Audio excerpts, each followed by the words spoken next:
Fantasy Underdogs, we're talking 2019 top 12 wide receivers. Is Ike taking T.Y. Hilton in the top 12? Am I taking A.J. Green? I don't know. Stay tuned, find out.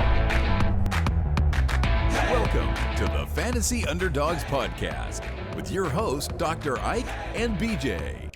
Fantasy Underdogs, we're talking about top 12 wide receivers, early 2019 rankings. Starting off, I have DeAndre Hopkins as my number one wide receiver, simply because he doesn't drop the ball. And I think just for that alone, and putting up top wide receiver numbers over the past several years, that makes him the top guy. Most consistency, great quarterback. I just think that overall deserves to be the number one wide receiver. Ike, what do you think? I like Hopkins a lot, but he's my number two. And my number one is going to be Davante Adams. Davante Adams is the clear number one in Green Bay. He averaged 16 points per game in PPR leagues. He's obviously the safest wide receiver on the board. I mean, he's got zero competition. The guy just scores touchdowns all the time. He had, 13 last year? And Aaron Rodgers loves him. Aaron Rodgers came out and said he wants to get the ball more to Davante Adams this year.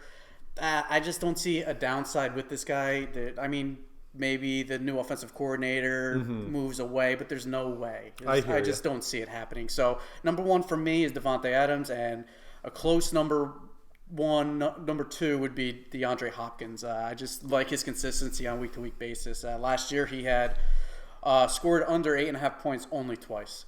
I hear you. So we both have Julio Jones number 3. He is Mr. Consistency in the sense that he always has 1,400 plus yards. That's great, but can he get to the point that he gets 10 plus touchdowns again? That has been an issue for him lately. I think so, honestly. It has to be a focal point to the new OC's offense. And Matt Ryan loves him. He's a monster. He has 1,400 yards a year since 2013. So he needs to be a focal point in the red zone. I think so. I think Calvin Ridley comes on too. That takes additional coverage off of him. Devontae Freeman starts being the guy that we thought he was before the injuries. I think overall this offense is something that you really need to look at and draft highly. Next, we're going to go on to number 4. We both have the same number 4. Again, here we go. Michael Thomas. He's a 3 straight years top 10 finisher. He's another guy, consistency. That's all these guys in the top 4 are consistency guys. What do you think, Ike? Yeah, he's got all the tools to be number one overall. He's got the great quarterback. He's young. He's got great hands. He had 85% catch rate last year. He has a safe floor. He has an extremely high ceiling. This is a guy that you could definitely be happy with, your number one receiver, maybe even taking in the first round, even possibly taking him over the other guys because his offense is so good. Michael Thomas, top 4. I don't see an issue with that. Number 5, I got Odell Beckham. So do I. Oh, well, look a lot at of that. agreement here other than the top 1 and 2. Yeah. So Beckham, new situation, new quarterback, new offense. Is a new quarterback new Odell? I think personally this is the best quarterback he's ever had. No discredit to your boy Eli, but this guy's on the rise. But it's also tough. You see a guy go to a new system, a new quarterback. He's got to build that rapport. But there's so much talent there. You can't just focus on Odell. You got Nick Chubb. You got Njoku. You got Jarvis Landry. It's a lot of weapons. So you gotta imagine that he's gonna be running wild. And you just kind of hope for the whole Amari Cooper situation. He comes in, new team, you don't expect much. Like in the past, we thought a new team meant no production. This might be the exception to the rule. It might be a guy like Amari Cooper last year who just stepped right in, produces. I like him a lot next year. Yeah, talent's undeniable. The only question mark is, he's only played 1 full season. Is he going to be able to stay healthy all year? That's always a downfall. But, his production over the other games will probably be significant enough. Number 6, I have JuJu Smith-Schuster. This is where we divide up a little bit. I actually have Mike Evans, but let's focus on JuJu for now. He doesn't have Antonio Brown there anymore, so the big question is, can he handle that number 1 wide receiver role? I think he steps up. He'll be great. He has the talent. I think for me, it's a matter of, is Big Ben going to still be Big Ben next year? He's another year older, another year's worth of hits. Doesn't have as much talent as he used to have with Le'Veon Bell and Antonio Brown there. Can he keep it up? Yeah, I mean, last year with 3 games without Antonio Brown, he had 20 catches, 225 receiving yards, and 3 touchdowns. That's a small sample size, but that's pretty productive against, the Super Bowl #1 corners that he was going up against.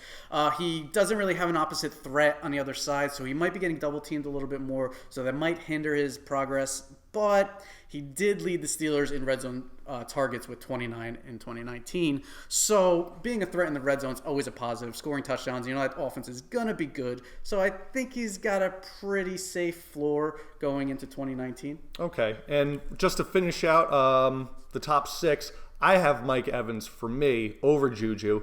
I just think with the Arian offense, I think he takes a big step up, and I just think overall it's going to be his best year. What do you think with Mike Evans? Yeah, I actually have Mike Evans at number 8, but I'm probably going to move him up my list. He had career highs in yards per catch, and catch percentage last year. He's getting a brand new head coach that loves running offense, as a big arm quarterback. The accuracy's not big, but he's a huge red zone target. I think this offense is built for Mike Evans to succeed. I think Evans has a potential to finish as a top 2 fantasy wide receiver for the season. Definitely. So I'm pretty high, and he's probably going to be moving up my list very soon, but he's currently at 8 on mine. Very good. All right, at number 7, Ridge, you have Antonio Brown. Mm-hmm. You have JuJu and Antonio Brown back-to-back. Interesting. Antonio was great last year, but he's in a new situation. We talked about this with Odell. But I would say he kind of goes to a downgrade here. He goes to David Carr. Mm-hmm. Derek Carr. Everybody makes that mistake every time, I swear. He goes to Derek Carr, Oakland. Very exciting. You got a very different offense there. You got Josh Jacobs over there now. Yeah, so my thing is, I think Antonio Brown's going to get 1,000 targets over there. Yes, they have a couple different options, but I think Derek Carr is going to hone in on AB all day. He'll average probably over almost 10 targets a game. So I think the volume's going to be there for him to succeed. Whether or not he does succeed, we don't know. We don't know how the rapport is going to be with Derek Carr or with Antonio Brown. What happens if the team stinks? Does he go off the edge and get pissed off? He tends to do that. That blonde mustache might come back to haunt him. Yeah, so I think the targets will be there for him to have a good year. There is a lot more question marks, so there's a lot of risk involved in this pick. He could just not want to play. He just got paid, so he seemed in the offseason. Maybe. I disagree. I think he's a motivated guy. You can't say he's ever not motivated. He's getting to be very diva-ish, but we've seen T.O. and Randy Moss perform still while being divas. Chad Ochocinco or Chad Johnson, whichever one you want to say at this point. I think he's still going to produce. He's got a safe floor, but I feel like that upside, just the combination of a new situation, you got just another year older. He's going to lose another step. I think you can't expect the same heights.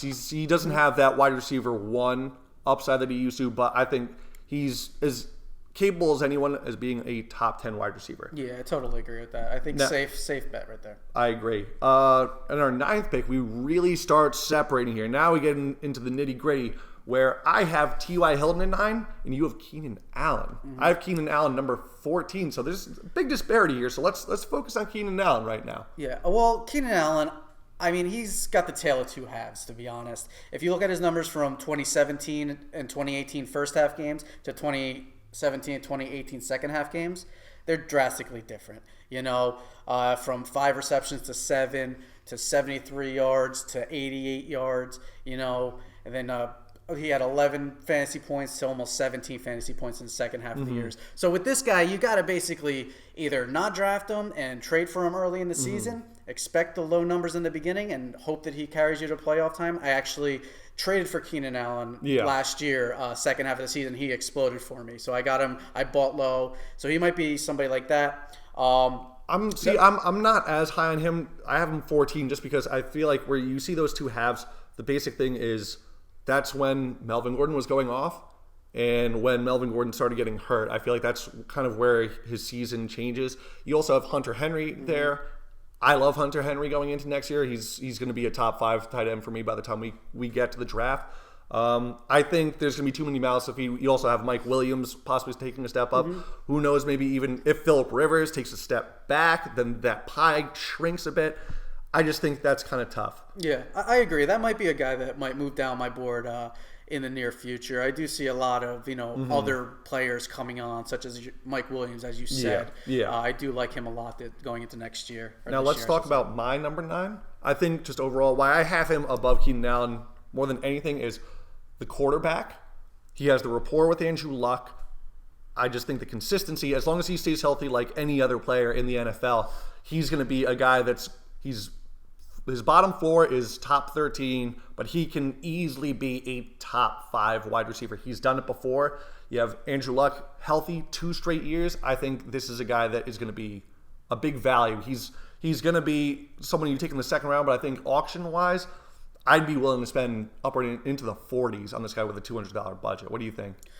Yeah, I mean, T.Y. is the number 1 wide receiver on one of the best offenses with one of the best quarterbacks. It's hard to just say anything bad. He's proven himself that he's been really good.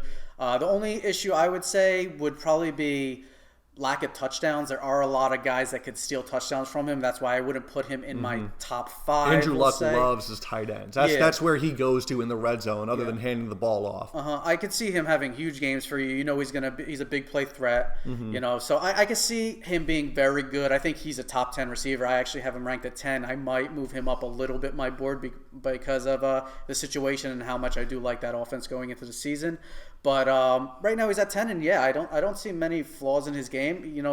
Injury history he has a little, but the only thing is the lack of red zone targets might be an issue. Okay, now for me, you have Ty at 10, so I'm going to share with you my number 10 is Amari Cooper. I think what we saw with the Dallas Cowboys, that wasn't a fluke. I think that offense is going to be more complete with Travis Frederick coming back. Whole off season for Amari Cooper to work on his craft and bond with what's his name, Dak Prescott. I think it's going to be a big part of how this offense works going forward. We all know Zeke is the engine. I feel like Amari can finally be that guy that he was originally drafted to be in Oakland. They never knew how to quite use him, but I think Dallas does. They always operated under that quarterback, running back, wide receiver, all elite kind of guys, the tripod, if you will. They always had that going when Dallas was successful as a fantasy offense. I think he unlocks the full potential of this offense. It's tough to see. I mean, I don't know if he's going to be here beyond this year, but we'll see what happens. What do you think about Amari? Amari Cooper, I like him. I got him a little further down at 14. He was a little interesting for me. If you actually look at when he was at Dallas, the 11 games he played, the home games, he had 6 home games and 5 road games. He actually performed very well at home, but very subpar on the road. Very inconsistent. That offense I'm not a big fan of. I could see him being productive, but I don't know how many shares I'll be having of Amari Cooper going into number 11, we both have Stefon Diggs. He's a guy that I love as to be the breakout into possibly a top 5 wide receiver this year. He's always had the talent. Situation is great. You got a lot of consistency there. It's just a matter of injuries have held him back. I think this is the year he takes that big step forward. Yeah, Stefon Diggs, I think he had 10-plus targets in 9 games. So he was obviously a big target monster. Cousins liked him. Second half of the year, he had more touchdown passes than Mike Evans, more receiving yards than Amari Cooper, and he had more targets than Keenan Allen. So these are all guys that are probably ranked ahead of him on most boards that are getting drafted in front of him that he actually outperformed last year. So, and I believe the chemistry he's developing with Cousins is going to be very good. If you look at the games, like I said, the numbers stats I just gave you, he was improving throughout the second year, and you saw Adam Thielen's share get kind of taken back a little bit in that second half. He started having a little less.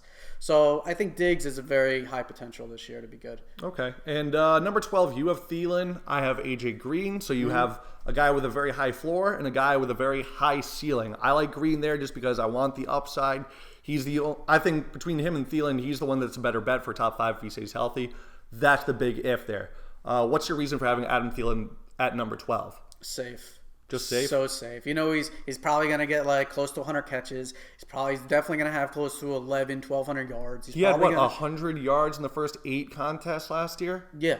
Yeah, I mean, he's around 8. He's going to be so consistent for you. He's going to get you probably like 8 touchdowns. He's going to be in the top 10 conversation. He's going to get you 1,000 yards. He's safe. Yeah, I think he's safe. Between him and Diggs, you got a really good number 1 receiver. I agree.